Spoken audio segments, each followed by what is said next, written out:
भाइ बहिनीहरू आज हिजो र आज हाम्रो के सेसन थियो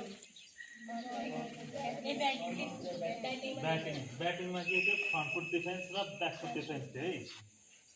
front foot defence back foot defence होइन अब लाग्दै होला डिफेन्स गरेर रन आउँदैन सिधा ब्याटले खेलेर रन आउँदैन भनेर अब रनको लागि देखिएको छ पुल हानेर छक्का हानेको देखिएको छ होइन स्कुप गरेको देखिएको छ रिभर्स स्विप गरेको देखिएको छ होइन अनि बसेर स्विच गरेर हानेको देखिएको छ नि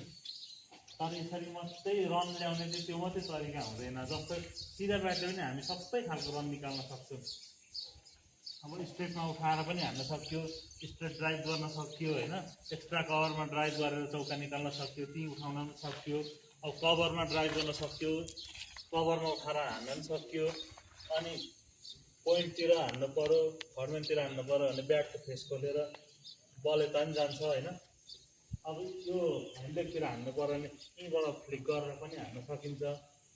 अनड्राइभ गर्न सक्यो मिडनमा हान्न सक्यो होइन त्यसले गर्दा स्ट्रेटबाट पनि 360 एरिया सबै हान्न सकिन्छ त्यसले गर्दाखेरि हामीले सिधा ब्याटले खेलेर पनि धेरै रन निकाल्न सकिन्छ र आउट हुने चान्स पनि कम हुन्छ जति सिधा ब्याटले खेल्यो